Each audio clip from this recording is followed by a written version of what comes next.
Olá, meu nome é Orlando, sou pai do Tiago, marido da Regina, sou um cristão há 27 anos aqui da Igreja de Cristo e eu faço parte do grupo de Guarulhos, do setor de Guarulhos. Então, fiz uma pregação dia 10 de julho de 2022 aqui na Igreja de Guarulhos e algumas pessoas me pediram para gravar esse culto, então eu estou gravando e compartilhando com vocês. O título é Conforte os Desanimados. Queria ler uma escritura em 1 Tessalonicenses 5, versículo 14. Diz assim: Exortamos vocês, irmãos, a que advirtam os ociosos, confortem os desanimados, auxiliem os fracos, sejam pacientes para com todos. Eu fiz uma pregação recentemente e li essa escritura e frisei muito sobre o ocioso e sobre o fraco. E eu falei pouco sobre o desanimado, confortar o desanimado. E eu senti coisas, né, no coração que eu resolvi me aprofundar mais sobre esse tema, sobre confortar os desanimados, e queria compartilhar com vocês a pregação de hoje, que é Conforte os Desanimados. Então, é sobre isso que eu quero falar hoje. Quero começar com uma oração. Deus eterno, obrigado por essa oportunidade, dessa pessoa que está assistindo esse vídeo, de assistir mais uma pregação. E eu oro ao Senhor, Deus, que o Senhor trabalhe na mente e no coração dessa pessoa. Se ele estiver desanimado, que o Senhor o anime, o ajude e que ajude essa pregação possa ajudar essa pessoa. Por favor, Deus. Obrigado porque me animou muito essa pregação e ajudou também outras pessoas também. Quero orar e agradecer em nome de Jesus. Amém. Então, esse tema, né, confortar o desanimado. Como eu posso confortar um desanimado, né? Fisicamente, a gente pode dar uma almofada para ele, né? Um puff, né? Ele vai lá estar confortável, um sofá confortável, né? Mas espiritualmente, como eu posso confortar alguém, né? Como eu posso ser um instrumento que leve conforto para as pessoas? O que é estar desanimado? Estar desanimado é se mostrar sem ânimo, desencorajado, sem vontade de agir, sem a viva participação, desestimulado, sem motivação. É a característica de uma pessoa depressiva, que está com depressão. Primeiramente, eu queria falar que se você está com depressão, eu aconselho você a procurar ajuda profissional. Existem pessoas que estudam profundamente sobre isso, são os psicólogos, os psiquiatras. Você precisa buscar ajuda nessa área. Eles estudam muito, existem remédios. A depressão é algo emocional que se torna físico. Começa a faltar alguns componentes dentro do nosso organismo que os remédios suprem essas necessidades que o corpo não gera. Então é muito importante você procurar ajuda médica, ajuda profissional e com certeza a espiritual também. Então, mas não ficar só achando que eu só vou buscar ajuda espiritual e esquecer da outra parte, que é buscar ajuda médica, ajuda psicológica e psiquiátrica. Então, aconselho você a buscar. Às vezes nós temos preconceitos, né? Puxa, eles o que vão pensar de mim se eu for num psicólogo ou num psiquiatra? Olha, isso a gente tem que superar esses pensamentos, são pensamentos que não tem assim nada a ver. A gente precisa realmente buscar ajuda psicológica. E se eles recomendam remédio, é para tomar o remédio, é para fazer até o fim o tratamento, seguir o tratamento à risca, porque é muito sério isso. E cada um de nós precisamos cuidar de nós emocionalmente, fisicamente e espiritualmente também. Então essas escrituras de hoje não está isentando ninguém de buscar ajuda médica. Ao contrário, eu quero incentivar você a ir ao médico, se for o caso, e buscar ajuda. Então, uma pessoa desanimada tem essas características, né? Ele está desestimulado, está desencorajado, né? Não está participando das coisas e fica sem vontade de agir, fica paralisado algumas vezes, né? E a gente precisa ajudar essas pessoas. Como nós podemos ajudar uma pessoa assim espiritualmente. Vamos ler Romanos 12, versículo 15. Romanos 12, versículo 15. Diz assim: Alegrem-se com os que se alegram, chorem com os que choram. Olha só o que a Bíblia fala para fazer. Se nós estamos num ambiente alegre, a gente tem que se alegrar junto com as pessoas. Mas se nós estamos em um ambiente triste, um ambiente de choro, nós devemos chorar junto com as pessoas. Vamos ver um exemplo que Cristo praticou essa escritura de Romanos 12, 15, que fica lá em João, capítulo 11. Vamos ler do 32 até o 44. Evangelho de João, capítulo 11. Vamos ler do versículo 32 ao 44.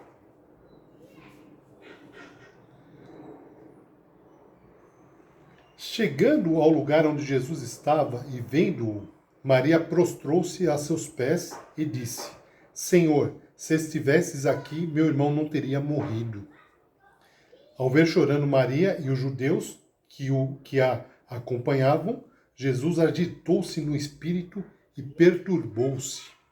Onde o colocaram? Perguntou ele. Vem e vê, Senhor, responderam eles. Jesus chorou. Então os judeus disseram: Vejam como ele o amava. Mas alguns deles disseram: Ele que abriu os olhos do cego não poderia ter impedido que esse homem morresse? Jesus, outra vez, profundamente comovido, foi até o sepulcro. Era uma gruta com uma pedra colocada à entrada. Tirem a pedra, disse ele. Disse Marta, irmã do morto. Senhor, ele já cheira mal, pois já faz 4 dias. Disse-lhe Jesus: Não lhe falei que, se você cresce, veria a glória de Deus? Então tiraram a pedra. Jesus olhou para cima e disse: Pai, eu te agradeço porque me ouviste.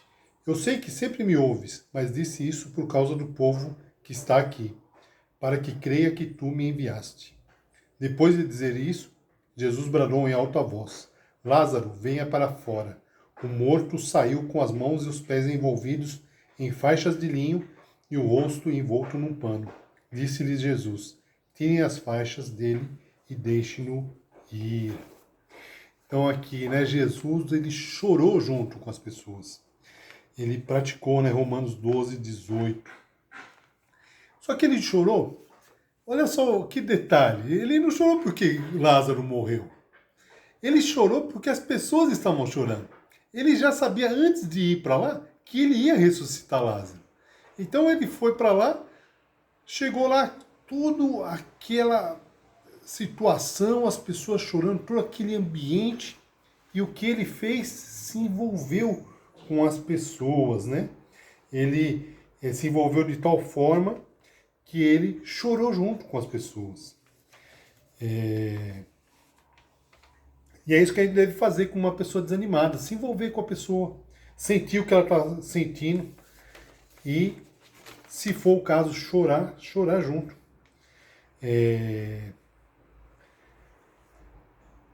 O nome disso chama-se empatia. Se colocar no lugar do outro, sentir o que a outra pessoa está sentindo, se envolver com a pessoa.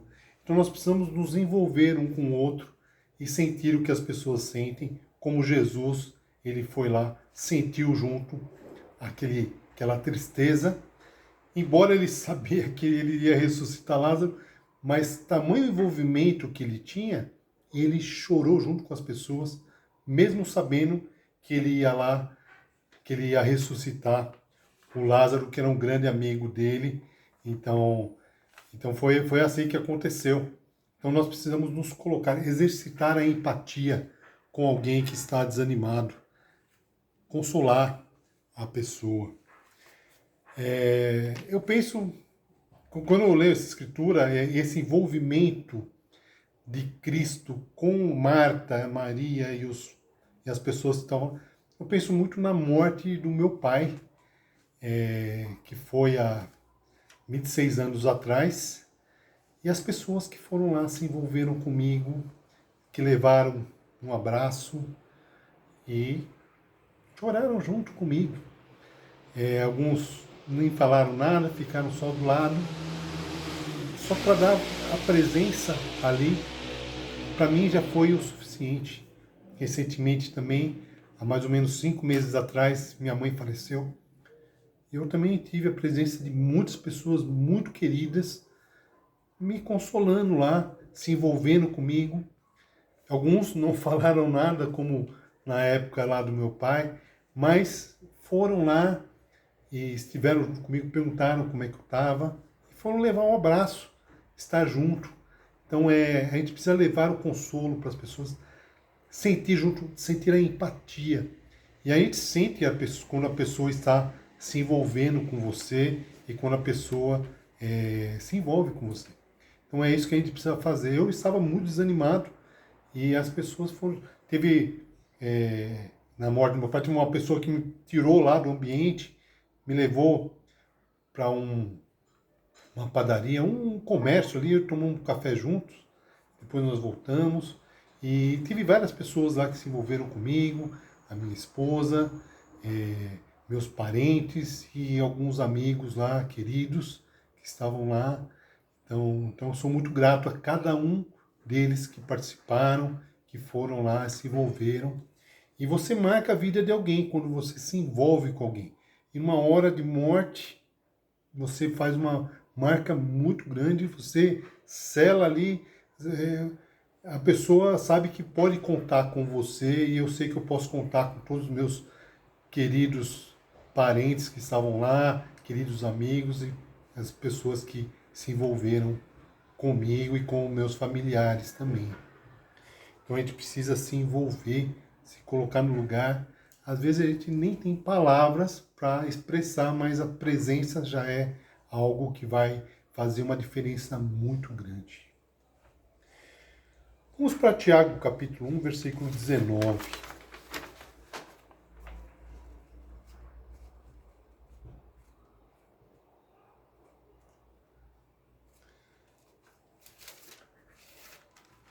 Tiago 1, 19. Meus amados irmãos, tenham isto em mente. Sejam todos prontos para ouvir, tardios para falar e tardios para irar-se. Então, isso aqui são algumas atitudes que nós temos que tomar quando a gente está com alguém desanimado. A gente tem que ser pronto a ouvir. Então, Deus nos deu 2 ouvidos, né? E uma boca só.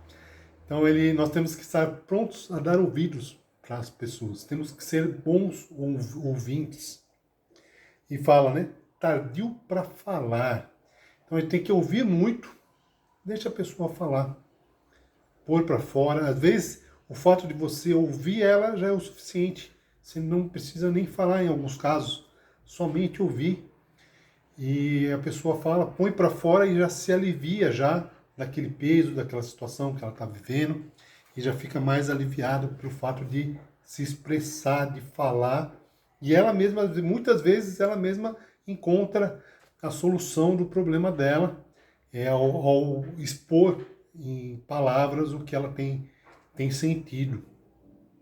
Então nós precisamos ser prontos a ouvir, tardios para falar e tardios para irar-se. A gente não pode ficar nervoso, a pessoa falar e ficar nervoso antes da pessoa falar tudo. Ou tomar partido também, a gente tem que ouvir, se é uma situação com outra pessoa, tem que ouvir a outra pessoa também, para a gente poder tomar uma conclusão e poder ajudar, se envolver e ajudar a pessoa. Então nós não podemos cortar a pessoa quando ela está falando. Nós temos essa tendência, né? Isso aqui é um desafio muito grande, porque a gente quer...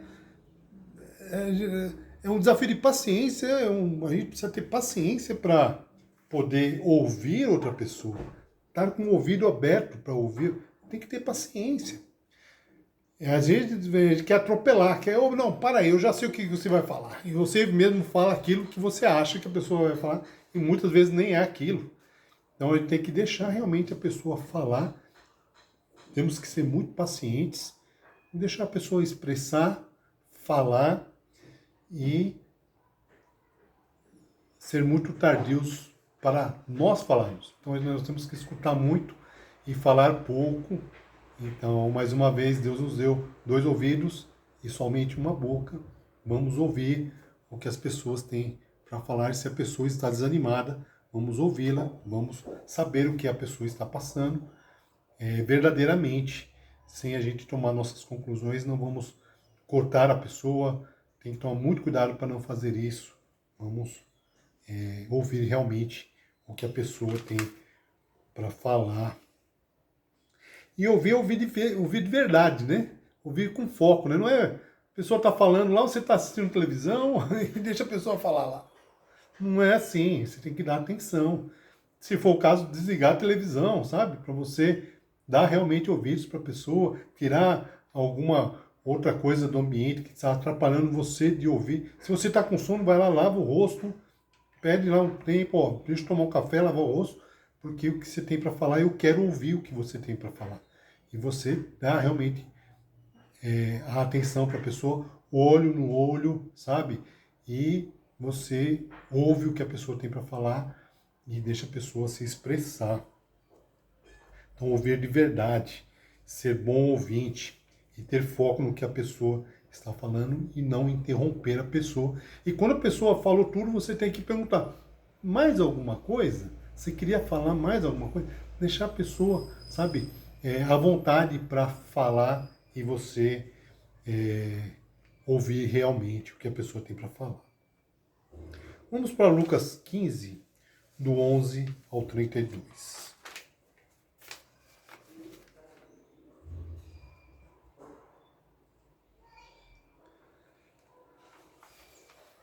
Lucas 15, do 11 ao 32.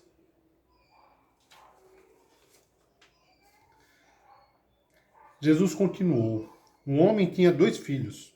O mais novo disse ao pai, Pai, quero a minha parte da herança. Assim, ele repartiu sua propriedade entre eles. Não muito tempo depois, o filho mais novo reuniu tudo o que tinha e foi para uma região distante. E lá desperdiçou os seus bens vivendo irresponsavelmente. Depois de ter gasto tudo, houve uma grande fome em toda aquela região e ele começou a passar necessidade. Por isso foi empregar-se com um dos cidadãos daquela região, que o mandou para seu campo a fim de cuidar de porcos. Ele desejava encher o estômago com as vagens de alfarrobeira que os porcos comiam, mas ninguém lhe dava nada. Caindo em si, ele disse, quantos empregados de meu pai têm comida de sobra e eu aqui morrendo de fome? Eu me porei a caminho e voltarei para meu pai e lhe direi, Pai, pequei contra o céu e contra ti. Não sou mais digno de ser chamado teu filho. Trata-me como um dos seus empregados. A seguir levantou-se e foi para seu pai. Estando ainda longe, seu pai o viu e, cheio de compaixão, correu para seu filho e o abraçou e beijou. O filho lhe disse, Pai, pequei contra o céu e contra ti. Não sou mais digno de ser chamado teu filho. Mas o pai disse aos seus servos, depressa, tragam a melhor roupa e vistam nele. Coloquem um anel em seu dedo e calçados em seus pés. Tragam um novilho gordo e matem-no. Vamos fazer uma festa e alegrar-nos. Pois este meu filho estava morto e voltou à vida, estava perdido e foi achado. E começaram a festejar o seu regresso. Enquanto isso, o filho mais velho estava no campo. Quando se aproximou da casa, ouviu a música e a dança. Então chamou um dos servos e perguntou-lhe o que estava acontecendo. Este lhe respondeu, seu irmão voltou e seu pai matou o novilho gordo, porque o recebeu de volta são e salvo. O filho mais velho encheu-se de ira e não quis entrar. Então seu pai saiu e insistiu com ele, mas ele respondeu a seu pai, olha, todos esses anos tenho trabalhado como um escravo a teu serviço e nunca desobedeci às tuas ordens. Mas tu nunca me deste nem um cabrito para eu festejar com meus amigos. Mas, quando volto para casa, este teu filho, que esbanjou os teus bens com as prostitutas, Matas o novilho gordo para ele. Disse o pai: Meu filho, você está sempre comigo, e tudo o que tenho é seu. Mas nós tínhamos que celebrar a volta desse seu irmão e alegrar-nos, porque ele estava morto e voltou à vida, estava perdido e foi achado. Então nós vemos aqui, né, o filho mais novo, né? Ele quebrou a cara, né? Ele aprendeu a duras penas, na prática, que a vida não é fácil. A vida nos humilha. Era isso que o pai queria ensinar para ele na vida. Ele não aprendeu pelo ensino do pai, mas a vida ensinou ele. E ele se viu numa situação muito difícil. E eu vejo aqui ele triste, ele desanimado e ele humilhado pela vida. Ele pegou toda a herança dele, esbanjado a herança e se viu sem nada. Se viu necessitado e desanimado. E aí ele foi procurar um emprego. O que ele foi fazer? Cuidar de porcos. Cuidar de porcos é uma coisa assim, o porco cheira mal. Você tem que estar dentro do chiqueiro ali. E você começa a cheirar o cheiro do porco. Ele mistura as fezes com a lama e ele vira ali dentro do chiqueiro. É uma coisa assim, muito ruim. E para um judeu, cuidar de porco é algo assim extremo. Eles consideram uma carne imprópria para o consumo, de tão fedorento que é o ambiente dele lá. E também tem até leis na Bíblia, né, no Antigo Testamento, para não comer carne de porco. Então lá no Antigo Testamento os judeus seguiam à risca isso, não comiam carne de porco porque era considerado uma carne impura. E aqui fala que ele ia cuidar de porcos. E aí, a humilhação maior.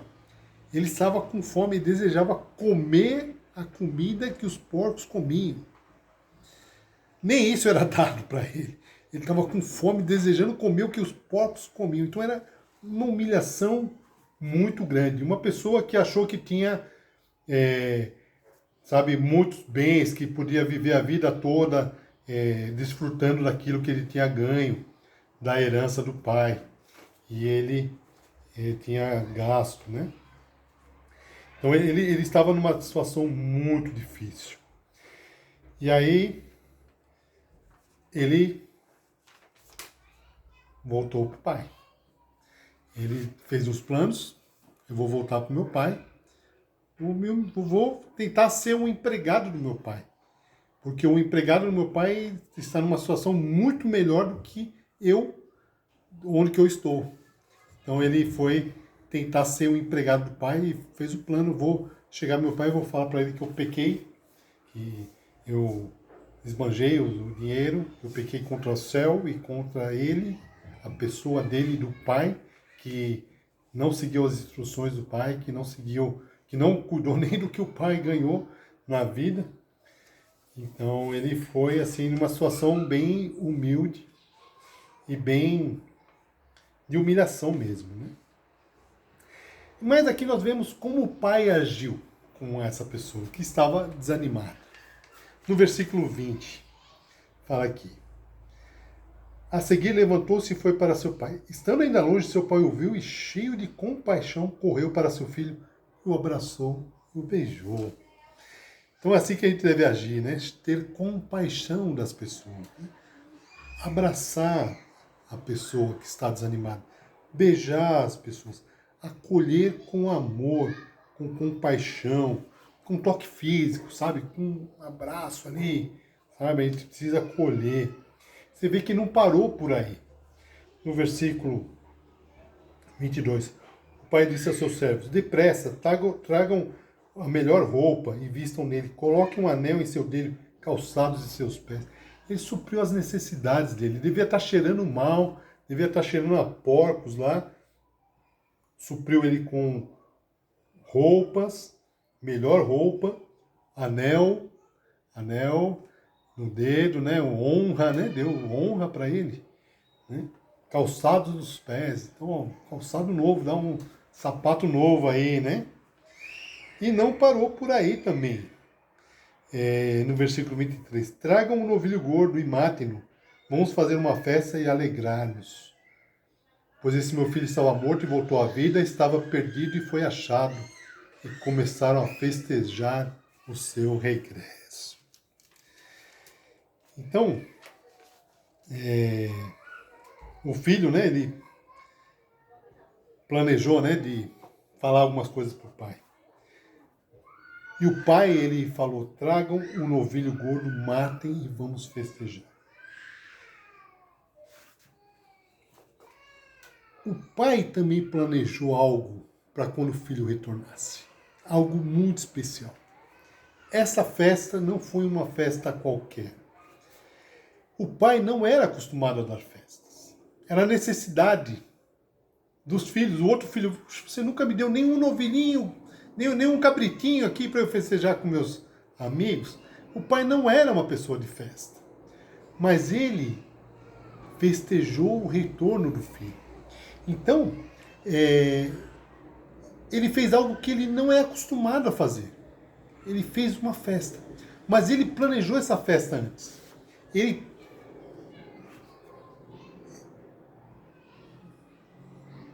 cuidou do novilho para ele ficar gordo.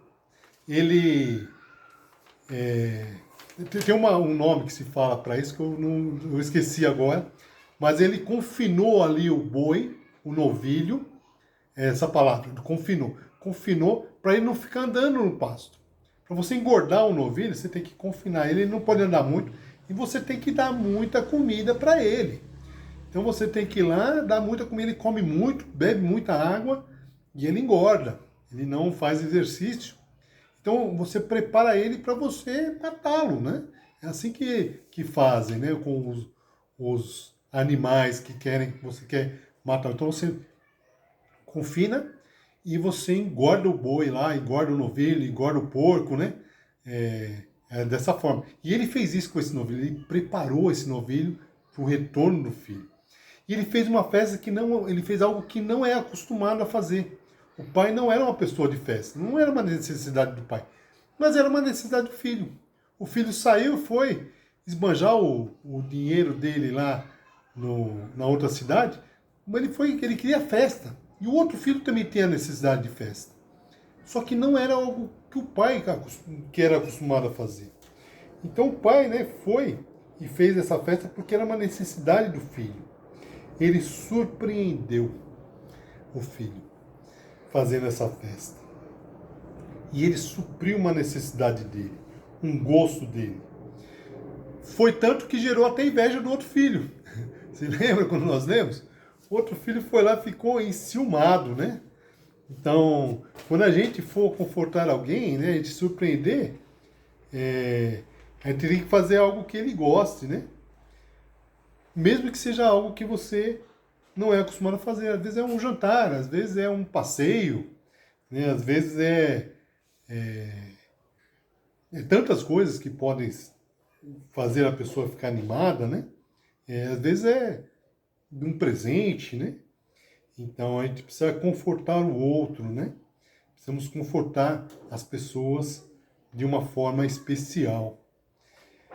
E se causar ciúmes para outra pessoa, a gente também tem que ir lá e lidar com a outra pessoa também. O pai foi lá e fez isso, ele ouviu o que o filho tinha para falar, depois ele falou, argumentou e convenceu o outro filho, olha, tudo que eu tenho é seu, e a parte desse meu filho, ele já pegou já, ele não vai ter mais nada aqui como herança, o resto, essa parte é sua.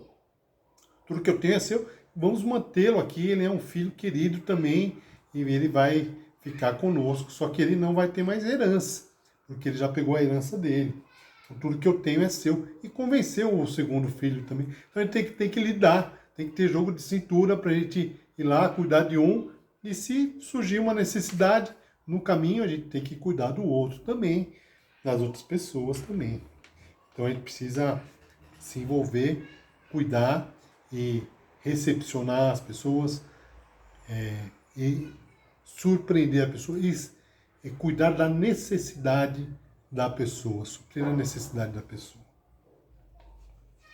Vamos para 1 João, capítulo 1, do 5 ao 10. Primeira carta de João, lá no finalzinho da Bíblia. Esta é a mensagem que dele ouvimos e transmitimos a vocês. Deus é luz, nele não há treva alguma. Se afirmarmos que temos comunhão com ele, mas andarmos nas trevas, mentimos e não praticamos a verdade. Se, porém, andarmos na luz como ele está na luz, temos comunhão uns com os outros, e o sangue de Jesus, seu Filho, nos purifica de todo o pecado. Se afirmarmos que estamos sem pecado, enganamos a nós mesmos, e a verdade não está em nós. Se confessarmos os nossos pecados, ele é fiel e justo para perdoar os nossos pecados e nos purificar de toda a injustiça. Se afirmarmos que não temos cometido pecado, fazemos de Deus um mentiroso e a sua palavra não está em nós. Tiago 5,16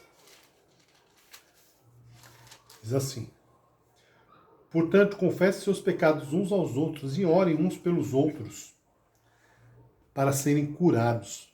A oração de um justo é poderosa e eficaz. Então, há muitas coisas na vida que nos desanimam. Uma derrota, uma decepção amorosa, a morte de um ente querido, a perda de algo muito importante para você, você perdeu aquilo, você foi roubado, você não tem mais aquilo, desanima muito. Uma doença desanima muito. Perda da saúde nos desanima. Mas não tem nada que nos desanime mais do que cair em pecado. Quando caímos em pecado, perdemos a comunhão com Deus. Como restaurar essa comunhão? Indo para a luz, confessando o pecado e se arrependendo. Tiago 5,16, a gente tem que confessar os nossos pecados para sermos curados e orar. Então, quando alguém vier confessar o pecado para você, deixe a pessoa confiante. Nós temos, o compromisso do sigilo da confissão, de ouvir e não falar para ninguém. E quero lembrar isso. Sempre que for confessar, tem que ser homem confessar com homem, mulher confessar com mulher, e dar um ouvido para a pessoa. Perguntar se tem alguma coisa a mais que gostaria de falar, deixar a pessoa falar tudo, não interromper e ajudar a pessoa. Né? E depois que a pessoa confessou tudo, não tem mais nada para confessar, depois que a pessoa foi para a luz, ore por ela, aconselha. Se foi algo que você conhece, um pecado que você conhece, que você tinha que ser superou, aconselha essa pessoa a como agir para não pecar, né? Dessa forma, né? Então assim você vai poder ajudar uma pessoa que está desanimada por causa de pecado. Talvez você esteja desanimado. Talvez seja você que esteja desanimado. E como agir se é você que é a pessoa desanimada? Até agora eu falei como agir com uma pessoa que você conhece. Como você agir com uma pessoa desanimada. Agora, se você estiver desanimado, como agir? Então a Bíblia tem muitas direções. Eu vou falar algumas aqui, mas eu quero convidá-lo a conhecer a Bíblia. A Bíblia é muito rica e nos anima muito. É um livro de muito ânimo, muitos desafios. E vamos viver a Bíblia. É algo excepcional, é algo divino, é algo de Deus. Então quero convidá-lo, se você não conhece a Bíblia, venha para a Igreja de Cristo Internacional. Nós vamos fazer uns estudos básicos da Bíblia com você, para você ter uma base, para você começar a ler a Bíblia, começar a tirar coisas profundas da Bíblia. Então procure na internet o endereço mais próximo de você da Igreja de Cristo Internacional. Então eu queria ler João 10, versículo 10.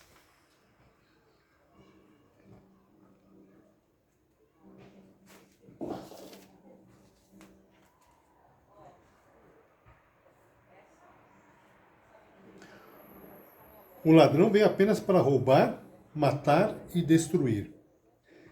Eu vim para que tenham vida e a tenham plenamente. Então Jesus veio para que nós tenhamos vida, vida plena, vida completa. Então a Bíblia nos deixa com a vida plena, ter uma vida plena, uma vida completa. E nos preenche. Não temos motivos para ficarmos desanimados. Porque ela nos preenche, ela nos dá plenitude da vida. Para isso que Cristo veio. Então vamos conhecer a Cristo através da Bíblia e vamos viver essa vida plena, essa plenitude na vida. E para ter essa plenitude, a gente tem que passar por algumas coisas na vida. E nós vou estar lendo aqui em seguida. Vamos ler 2 Coríntios 12, do 7 ao 10.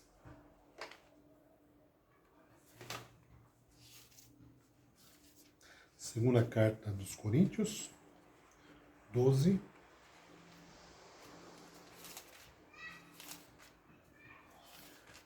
do 7 ao 10. Mas ele me disse, minha graça é suficiente para você. Desculpa, estou lendo do 9 aqui, é do 7. Para impedir que eu me exaltasse por causa da grandeza dessas revelações, foi-me dado um espinho na carne, um mensageiro de Satanás para me atormentar. 3 vezes roguei ao Senhor que o tirasse de mim, mas ele me disse, minha graça é suficiente para você, pois o meu poder se aperfeiçoa na fraqueza. Portanto, eu me gloriarei ainda mais alegremente em minhas fraquezas, para que o poder de Cristo repouse em mim. Por isso, por amor de Cristo, regozijo-me nas fraquezas, nos insultos, nas necessidades, nas perseguições, nas angústias, pois quando sou fraco é que sou forte. Aqui Paulo dizendo, Paulo ele tinha o poder da cura, ele orava e as pessoas eram curadas, aleijados andavam, cegos viam, ele fez muitos milagres e ele se viu com esse espinho na carne, devia ser uma dor que ele tinha, ele orou para que tirar isso e não foi tirado. E ele rogou a Deus, né? Para que tirasse, né? E fala que Deus falou com ele. Disse, minha graça é suficiente para você. Em outras versões fala, minha graça te basta, em outra tradução. Então a graça de Cristo é o suficiente para nós. Talvez nós estejamos passando por um sofrimento, uma dor física ou emocional, mas nós temos que ter na mente que a graça de Cristo é o suficiente para nós. A graça de Deus nos basta para vivermos uma vida plena, como em João 10, 10. Então, temos que ter isso em mente. A graça de Cristo, a graça de Deus é suficiente para nós. Pois o poder se aperfeiçoa na fraqueza. Nós somos fracos. E aí ele fala, ainda mais me gloriarei alegremente em minhas fraquezas, para que o poder de Cristo repouse em mim. Por isso, por amor de Cristo, regozijo-me nas fraquezas, nos insultos, nas necessidades, nas perseguições, nas angústias. Pois quando sou fraco, é que sou forte. Então, quando nós somos fracos fisicamente, nós vamos nos fortalecendo espiritualmente. E a graça de Cristo é o suficiente para nós. já é o bastante. Vamos para Filipenses 4, de 10 a 13.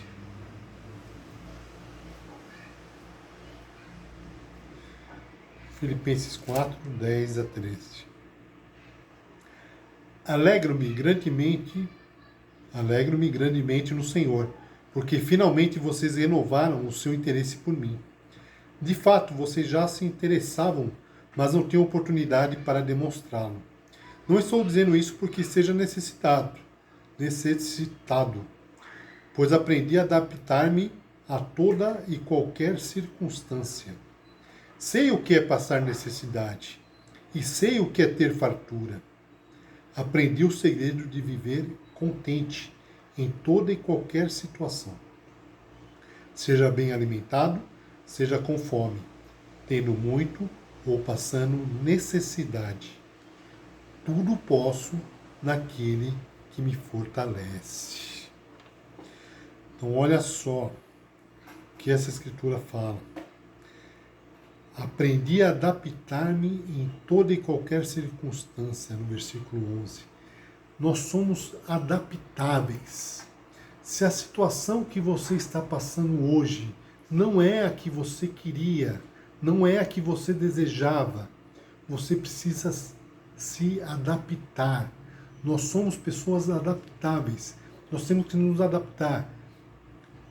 Estamos passando por fartura ou por necessidade, por ter abundância de alimento ou até por fome.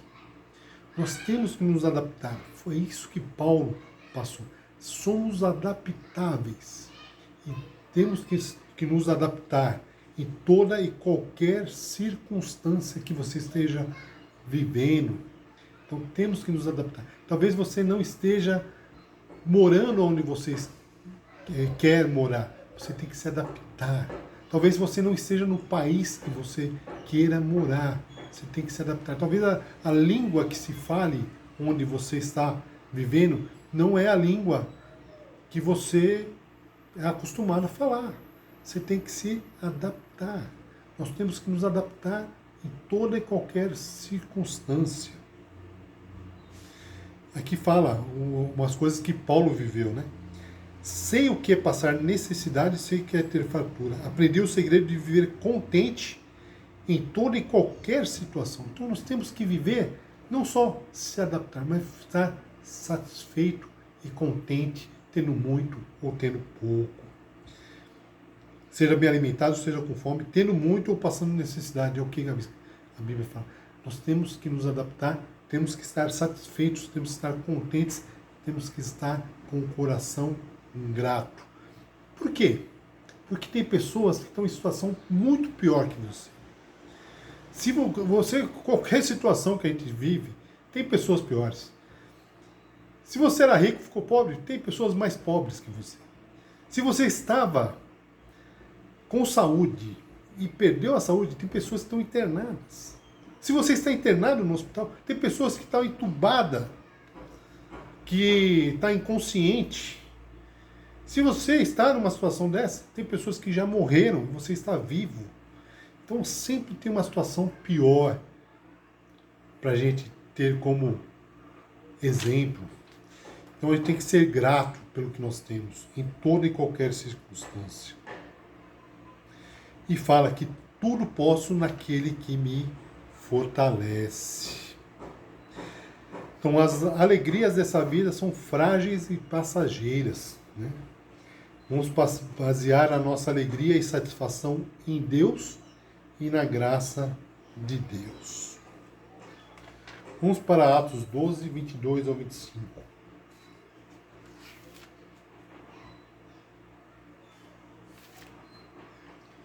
Atos 16, 22 a 25.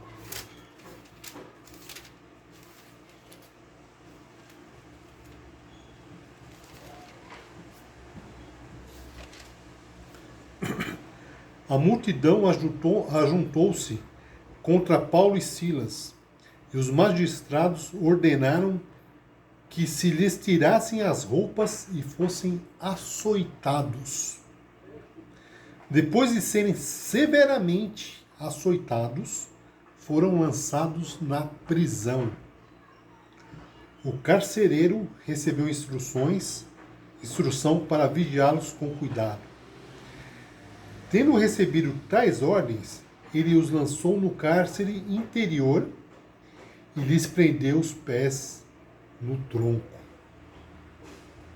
Por volta da meia-noite, Paulo e Silas estavam orando e cantando hinos a Deus. E os outros presos os ouviam. Puxa vida, hein? Olha só que situação que eles estavam. Eles foram tirados as roupas, passou vergonha, aí foi açoitados severamente. Estavam com as costas em carne viva ali. Não foram só açoitados, foram açoitados severamente. Foi açoite nas costas. Estava lá em carne viva, daí não bastou isso, foram presos. Então imagina só ficar preso com as costas em carne viva. Aí vai lá, não basta isso, preso com os pés e as mãos aqui no tronco. Ele prendeu os pés no tronco, os pés no tronco.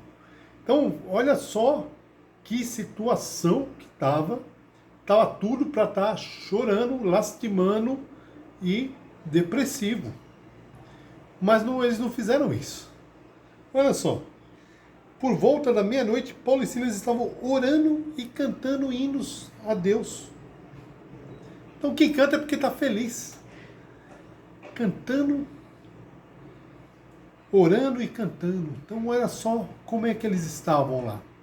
Eles se adaptaram muito rápido, não é verdade? Isso foi no mesmo dia. Cantando, orando. Quem canta os males espanta, não é verdade? Então eles estavam cantando, estavam orando. Isso aí é um ditado popular, não está na Bíblia isso, tá? Mas eles estavam cantando, estavam felizes ali, estavam gratos a Deus. Nessa situação. Qual é a situação que você está vivendo? É pior do que isso? Eles estavam lá. Vou continuar lendo aqui, que é muito bom o que aconteceu aqui. No 26. De repente houve um terremoto tão violento que os alicerces da prisão foram abalados. Imediatamente todas as portas se abriram e as correntes de todos se soltaram. Olha só, aconteceu um milagre ali. Terremoto, corrente quebrou, eles foram soltos e depois você pode ler o final dessa história aqui. Aconteceu milagres aqui. Vamos ler um pouco sobre o sofrimento de Paulo. 2 Coríntios 11, 24 a 29.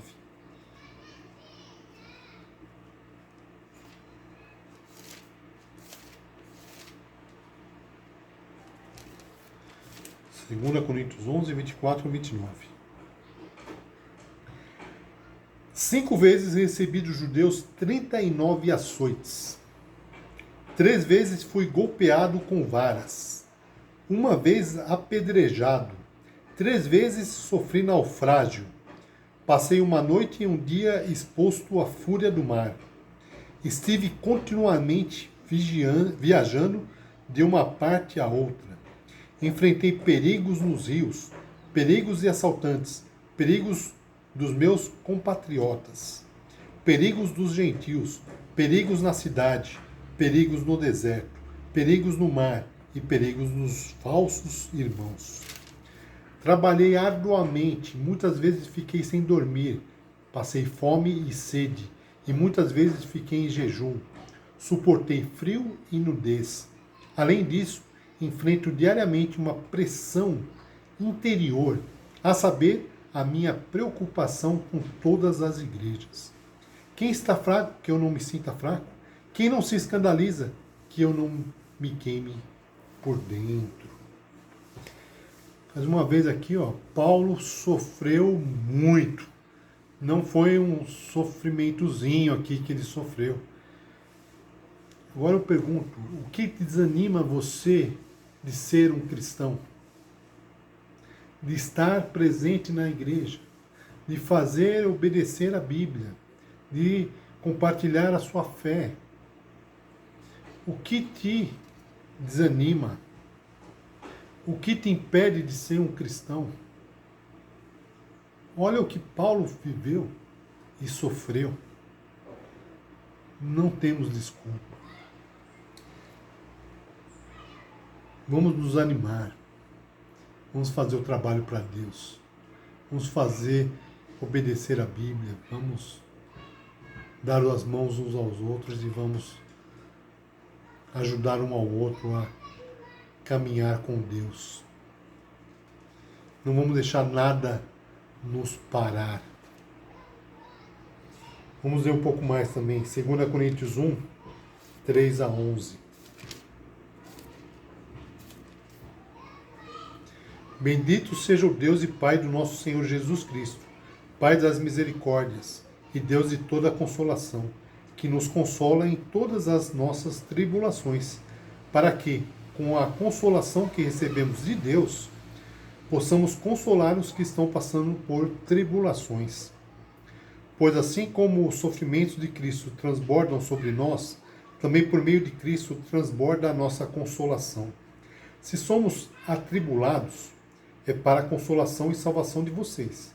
E se somos consolados, é para a consolação de vocês, a qual lhes dá paciência para suportarem os mesmos sofrimentos que nós estamos padecendo. E a nossa esperança em relação a vocês está firme, porque sabemos que, da mesma forma como vocês participam dos nossos sofrimentos, participam também da nossa consolação. Irmãos, não queremos que vocês desconheçam as tribulações que sofremos na província da Ásia, as quais foram muito além da nossa capacidade de suportar, ao ponto de perdermos a esperança da própria vida. De fato, já tínhamos sobre nós a sentença de morte, para que não confiássemos em nós mesmos, mas em Deus, que ressuscita os mortos. Então ele já estava sem esperança de vida.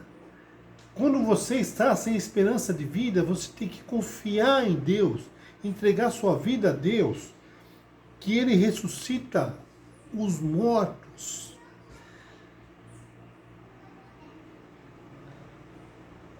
Ele nos livrou e continuará nos livrando de tal perigo de morte.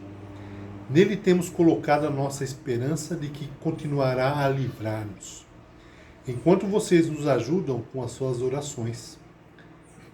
Assim, muitos darão graças por nossa causa, pelo favor a nós concedido em resposta às orações de muitos. Então, em todas as situações, nós temos que colocar nossa esperança em Deus. Até numa situação de morte. Porque Deus ressuscita os mortos. Deus é nosso consolador. E temos que ter uma vida entregue a Deus. Vamos para 1 Pedro, capítulo 2, 18 a 21. Primeira carta de Pedro, 2, 18 ao 21. Escravos, sujeitem-se a seus senhores com todo o respeito, não apenas aos bons e amáveis, mas também aos maus, porque é louvável que, por motivo de sua consciência para com Deus, alguém suporte aflições, sofrendo injustamente. Pois que vantagem há em suportar açoites, recebidos por terem cometido o mal? Mas, se vocês suportam o sofrimento por terem feito o bem, isso é louvável diante de Deus. Para isso vocês foram chamados, pois também Cristo sofreu no lugar de vocês, deixando-lhes exemplo para que sigam os seus passos. Jesus sofreu para nos deixar o exemplo, para seguirmos os seus passos.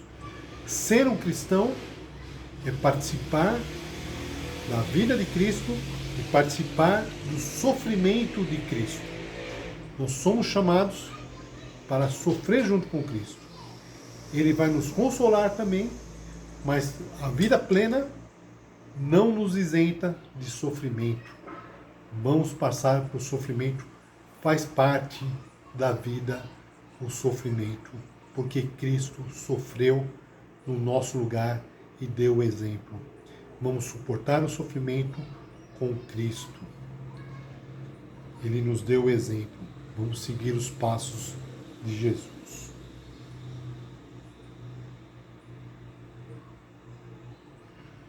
João 16, versículo 33.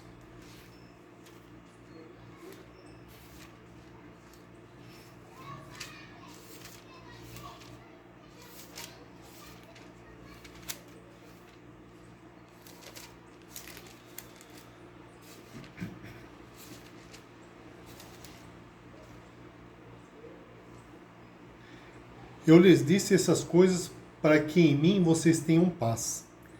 Neste mundo vocês terão aflições. Contudo, tenham ânimo. Eu venci o mundo. São palavras de Cristo. Esse mundo nós vamos ter aflições, sim. Vamos ter muitas aflições. Tenham ânimo, se anime. Jesus venceu o mundo. Vamos se apegar nessa promessa. Nós temos que só perseverar em sermos cristãos. A luta já está vencida com Cristo. Não temos que ter medo mais. A luta já é vencida. A única derrota que pode ter é se você desistir. Não desista. Continue, persevere. E com Cristo, a vitória é certa. Satanás, ele está vencido. Satanás é um derrotado. Então vamos perseverar. O único que pode te afastar de Deus é você mesmo. Então, não se afaste de Deus. Busque Deus, esteja com Deus, se anime com Deus e com Cristo, e a vitória é certa. Jesus venceu o mundo. Ele morreu na cruz por causa dos nossos pecados. Ele venceu o que era para ser vencido, já está vencido. Vamos perseverar e vamos estar com Cristo. Para terminar, 1 Coríntios 9, 26 ao 27.